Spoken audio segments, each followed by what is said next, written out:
Hello friends, welcome to my channel study skill. कैसे हैं आप सब और कैसी चल रही है आपकी एग्जाम की तैयारी। आई होप आप सब अच्छे होंगे और अपने केमिस्ट्री की एग्जाम की तैयारी अच्छे से कर रहे होंगे। तो फ्रेंड्स, आज की जो इस वीडियो में हम बात करने वाले हैं केमिस्ट्री के कुछ मोस्ट इंपॉर्टेंट रिएक्शंस के बारे में, जो कि हर साल आपके पेपर में रिपीट होती हैं। तो क्या है वो रिएक्शन, आज इस वीडियो में हम लोग विस्तार से समझेंगे। ठीक है, ऐसी कौन सी रिएक्शन है जो कि आपके हर साल पेपर में आती हैं और इस बार भी आने की उम्मीद है। तो स्टेप वाइज हम एक एक रिएक्शंस देखेंगे। पहली रिएक्शन आप देख रहे हैं, सबसे पहले लिखा है टॉलन अभिकर्मक क्या है, इसके परीक्षण का एक उदाहरण दीजिए। इस तरह से एक क्वेश्चन पूछा जा सकता है, या हम कह सकते हैं रिएक्शन भी पूछी जा सकती है कि टॉलन अभिकर्मक क्या होता है। सबसे पहले आपसे पूछा जा सकता है कि टॉलन अभिकर्मक क्या है, इसके बारे में आप बताइए और इसका एक परीक्षण देकर उदाहरण दीजिए। तो आप बताएंगे टॉलन अभिकर्मक होता है वो क्या है, सिल्वर नाइट्रेट तथा अमोनियम हाइड्रोक्साइड यानी AgNO3 यानी सिल्वर नाइट्रेट प्लस NH4OH यानी कि अमोनियम हाइड्रोक्साइड के विलयन को टॉलन अभिकर्मक कहते हैं। टॉलन अभिकर्मक एल्डिहाइड से क्रिया करके रजत दर्पण बनाता है। मतलब आपको कहना क्या है कि सिल्वर नाइट्रेट तथा अमोनियम हाइड्रोक्साइड इन दोनों का जो मिश्रण होता है, ठीक है, इन दोनों के विलयन को ही हम लोग टॉलन अभिकर्मक कहते हैं। आगे बताएंगे टॉलन अभिकर्मक एल्डिहाइड से क्रिया करके रजत दर्पण बनाता है, सिल्वर दर्पण बनाता है, ठीक है, जिसे रजत दर्पण कहा जाता है, जिसका उपयोग कहाँ होता है, शीशे के पीछे पॉलिश करने में होता है। ठीक है, इसके द्वारा एल्डिहाइड समूह की उपस्थिति की भी जांच भी की जाती है। मतलब किसके द्वारा, टॉलन अभिकर्मक के लिए बात हो रही है। ठीक है, टॉलन अभिकर्मक के द्वारा एल्डिहाइड समूह की उपस्थिति की जांच की जाती है। ठीक, इतना तो हो गया आपका टॉलन अभिकर्मक। अब इसके परीक्षण का एक आपको उदाहरण देना कि मतलब परीक्षण कैसे हो रहा है। के लिए किसके साथ क्रिया करा देंगे, एसिटाल्डिहाइड के साथ क्रिया करा देंगे, किसकी, टॉलन अभिकर्मक की। ठीक है, तो टॉलन अभिकर्मक के साथ जब एसिटाल्डिहाइड की अभिक्रिया कराएंगे यानी CH3CHO प्लस Ag2O यानी टॉलन अभिकर्मक के साथ जब इसकी रिएक्शन करा रहे हैं तो क्या बनेगा, CH3COOH यानी एसिटिक अम्ल जिसे आप लोग बोलते हैं, प्लस 2Ag यानी 2Ag यानी प्लस 2Ag बनेगा यानी सिल्वर दर्पण, जिसे हम लोग बोलते थे रजत दर्पण। ठीक है, तो ये हमारी रिएक्शन थी टॉलन अभिकर्मक की और ऊपर इसकी डेफिनेशंस थी। ठीक, इतना समझ गए होंगे। अगला टॉपिक देखते हैं फ्रेंड्स, क्या है टॉपिक है फ्रेंड्स, यूरोट्रोपिन पर संक्षिप्त टिप्पणी लिखिए। ये ऐसा क्वेश्चन है जो कि आपसे टिप्पणी में पूछा जा सकता है। मोस्टली ये टिप्पणी में ही पूछा गया। क्या है कि फॉर्मेल्डिहाइड की क्रिया अमोनिया से कराने पर हेमॉक्सीमेथिलीन टेट्राएमीन नामक यौगिक बनता है, जिसे यूरोट्रोपिन के नाम से जानते हैं या यूरोट्रोपिन कहते हैं। फॉर्मेल्डिहाइड की याद रखिएगा, फॉर्मेल्डिहाइड की क्रिया किसके साथ कराने पर, अमोनिया से कराने पर। ठीक है, क्या बनेगा, हेक्सामेथिलीन टेट्राएमीन। हेक्सामेथिलीन और टेट्राएमीन दोनों एक नाम मिलके बना है, मतलब साथ में हेक्सामेथिलीन और टेट्राएमीन नामक यौगिक बनता है, जिसे हम लोग यूरोट्रोपिन कहते हैं। इसी नाम को हम लोग क्या कहते हैं, यूरोट्रोपिन कहते हैं शॉर्ट में। ठीक है, ये इसका केमिस्ट्री में नाम है शॉर्ट में, यूरोट्रोपिन। ठीक है, आगे आप क्या दिखा सकते हैं, आगे आप इसकी रिएक्शन दिखा सकते हैं। फॉर्मेल्डिहाइड यानी HCHO होता है आप जानते हैं, और अमोनिया यानी NH3, इन दोनों के साथ आप रिएक्शन कराएंगे। बाकी जो 6 और 4 देख रहे हैं तो बैलेंस किया गया है इसको। यूरोट्रोपिन का आपको फॉर्मूला पता होना चाहिए, CH2 का होल 6 और ये N4 प्लस 6H2O यानी वाटर के मालिक्यूल निकल जाएंगे 6। बाकी यूरोट्रोपिन बना हुआ है, जिसको हम लोग क्या बोलते थे, हेक्सामेथिलीन टेट्राएमीन बना हुआ है। ठीक, ट्रोपिन पर संक्षिप्त टिप्पणी पूछी जा सकती है, 3 नंबर में पूछी आएगी, लेकिन देखिए कितनी छोटी सी थी, लेकिन इसमें कॉन्सेप्ट था, इसलिए आपको समझ के लिखिएगा। फेहलिंग विलयन क्या है, क्या होता है जब इसे ग्लूकोज के साथ गर्म किया जाता है, ये भी आपसे पूछा सकता है। 5 नंबर का है क्वेश्चन, ये 5 नंबर के हिसाब से इसको आप तैयार करके जाइएगा। ठीक है, क्या बोला है, फेहलिंग विलयन होता क्या है और क्या होगा जब इसको ग्लूकोज के साथ गर्म किया जाएगा।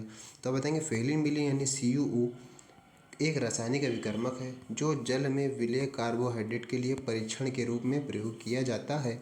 जब इसे ग्लूकोज के साथ गर्म किया जाता है, पूछा था ना, जब इसे ग्लूकोज के साथ गर्म किया जाता है तो क्या होगा, तो आप बताएंगे जब इसे ग्लूकोज के साथ गर्म किया जाता है तो ग्लूकोलिक अम्ल या क्यूप्रस ऑक्साइड का लाल अवक्षेप बनता है, बनेगा। तो ग्लूकोनिक अम्ल तथा और क्या बनेगा, क्यूप्रस ऑक्साइड का लाल अवक्षेप बनेगा। देखिए यहाँ पर ये ग्लूकोज लिखा हुआ है, इसकी रिएक्शन कराई जा रही है फेहलिंग विलयन के साथ। ठीक है, यहाँ पर देखिए क्या बना, COOH और ये मतलब जो बनेगा ग्लूकोनिक अम्ल बन जाएगा इसके साथ रिएक्शन कराने पर, प्लस अलग क्या बन रहा है, अलग निकल क्या रहा है, CO2O यानी लाल अवक्षेप निकल रहा है। इतना आप इसको रट के जाइएगा, समझ लिए पेपर में आप ये क्वेश्चन धरा हुआ है, इस तरह से आप इसको तैयारी करके जाइएगा। इंपॉर्टेंट क्वेश्चन हैं सारे। ठीक है, फिर अगला क्वेश्चन फ्रेंड्स, क्रॉस एल्डोल संघनन अभिक्रिया पर संक्षिप्त टिप्पणी लिखिए। क्रॉस एल्डोल संघनन क्या होता है, आपने नाम जरूर सुना होगा केमिस्ट्री में, क्रॉस एल्डोल संघनन क्या होता है, उसकी अभिक्रिया पर आपसे संक्षिप्त टिप्पणी पूछ रहा है, यानी कि ये भी 5 नंबर की टिप्पणी आपसे पूछी जा सकती है। तो फ्रेंड्स, आज की इस वीडियो में आप क्या देख रहे हैं, हर क्वेश्चन में रिएक्शन जरूर है। तो इस तरह से आप इस तरह से इसीलिए मैंने अपने वीडियो में बताया था शुरू में ही कि हर क्वेश्चन के साथ आपको रिएक्शन जरूर पढ़नी है।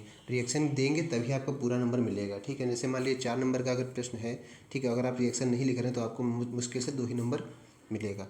इसलिए आपको रिएक्शन पढ़ के जाना और साथ साथ आपको डिफिनेशन भी पढ़ के जाना है। ठीक है, तो इसलिए आप पहले डिफिनेशन पढ़ लिए, उसके बाद उसकी रिएक्शन जरूर लिखिएगा। तो ये तो फ्रेंड्स ये सारे ऐसे क्वेश्चन होते हैं कि अगर आप टिप्पणी में पूछाएंगे तो आप टिप्पणी लिखिएगा, पहले मतलब डिफिनेशन थोड़ी या थ्योरी, उसके बाद आप इसकी रिएक्शन जरूर बताइएगा, तभी आपको पूरा नंबर मिलेगा। तो आप इसका उत्तर बताएंगे अभिक्रिया जिसमें एल्डिहाइड या कीटोन के दो असमान अणु जिसमें अल्फा हाइड्रोजन होता है, ठीक है, तनु क्षार की उपस्थिति में क्रिया करके विभिन्न प्रकार के एल्डोल बनाते हैं, उस अभिक्रिया को ही हम लोग क्रॉस एल्डोल संघनन अभिक्रिया कहते हैं। ये तो होगी इसकी डेफिनेशन। अब इसकी आप रिएक्शन बताएंगे। रिएक्शन क्या है, CH3CHO प्लस क्या यहाँ लिखा हुआ था ना, देखिए एल्डिहाइड या कीटोन के दो असमान अणु जिसमें अल्फा हाइड्रोजन होता है, तनु क्षार की उपस्थिति में, तनु क्षार की उपस्थिति ली जा रही है और दो अणु लिए जा रहे हैं कि एल्डिहाइड या कीटोन के, तो ठीक है, CH3CHO प्लस CH3CH2CHO, ये एल्डिहाइड और ये कीटोन है, दोनों का रिएक्शन कराया जा रहा है। तो क्या बना रहा है, विभिन्न प्रकार के एल्डोल बनाते हैं। देखिए यहाँ पर एल्डोल बनाए गए हैं विभिन्न प्रकार के, 3 हाइड्रोक्सी 2 मेथिल ब्यूटेनॉल, ये IUPAC नेम होता है, ठीक है इसका।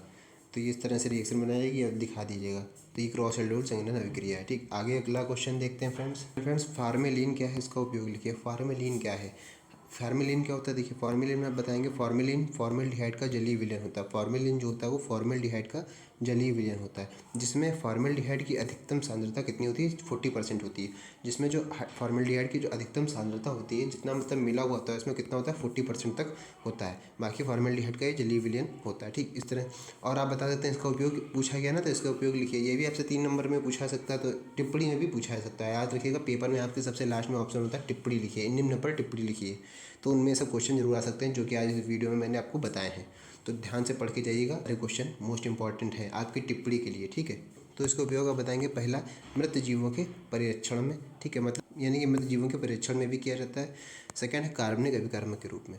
कार्बनिक अभिकर्मक यानी कि जितनी भी हमारी रिएक्शंस होती हैं उसके फॉर्म में भी होता है अभिकर्मक, और उत्पाद आपने जरूर सुना होगा, तो उन सब के लिए उनका उपयोग किया जाता है, किसका, फार्मेलिन का, ठीक है। अगली रिएक्शन है फ्रेंड्स गाटरमान कोच अभिक्रिया पर टिप्पणी लिखिए। देखिए गाटरमान कोच अभिक्रिया अभी सबसे इंपॉर्टेंट है, पिछली बार अभी आपके पेपर में आई थी। गाटरमान कोच अभिक्रिया क्या होती है, इसके बारे में आप बताइए।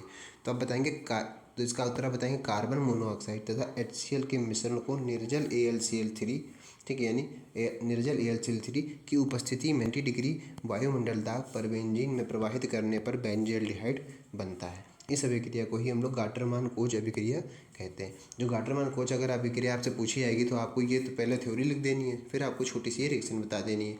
रिएक्शन कैसे बनाएंगे, याद रखिएगा, ये बेंजीन आप बनाएंगे सबसे पहले, प्लस CO यानी कि जो आपने कार्बन मोनोऑक्साइड लिखा हुआ है देखिए, उसके साथ प्लस HCl के मिश्रण को, दोनों के साथ आप रिएक्शन करा देंगे। इसकी उपस्थिति में निर्जल AlCl3 उपस्थिति हो ना, निर्जल AlCl3 की, और प्लस बनेगा क्या, बेंजील्डिहाइड आप बना देंगे। देखिए लिखा था बेंजीन में प्रवाहित करने पर बेंजील्डिहाइड बनता है, तो बेंजीन जैसे यहाँ पर बनी ऐसे बनाएंगे और ऊपर CHO समूह लगा देंगे, ठीक है, तो बेंजील्डिहाइड बन जाएगा ये। प्लस क्या निकलेगा, HCl साथ में निकलेगा, ठीक है, क्योंकि ये CO और ये इसका साथ में मतलब CHO इसमें जुड़ जाएगा और HCl प्लस हाइड्रोक्लोरिक गैस बाहर निकल जाएगी। तो इस तरह से गाटरमान कोच अभिक्रिया हमारी कंप्लीट हो जाएगी, ठीक है फ्रेंड्स। ये कुछ इंपॉर्टेंट क्वेश्चन थे जो कि आपके पेपर में टिप्पणी में या फिर ऐसे भी पूछे जा सकते हैं, अति लघु या लघु में भी पूछे जा सकते हैं। फ्रेंड्स ये 5 से 3 नंबर में क्वेश्चन पूछे जाते हैं, तो फ्रेंड्स इसको अच्छे तरीके से तैयार करके जाइएगा, क्योंकि सारे इंपॉर्टेंट क्वेश्चन हैं जो कि मैंने आपको आज की इस वीडियो में बताया है। फ्रेंड्स आई होप आपको वीडियो अच्छा लगा होगा। अगर चैनल पर नए हैं तो एक बार चैनल को सब्सक्राइब कीजिएगा, और वीडियो अच्छा लगा हो तो वीडियो को लाइक कीजिएगा, और इसको अपने फ्रेंड्स में भी शेयर कीजिएगा ताकि आपके फ्रेंड्स की भी हेल्प हो सके। तो फ्रेंड बस आज की वीडियो में इतना ही, मिलते हैं नेक्स्ट वीडियो में, तब तक के लिए जय हिंद।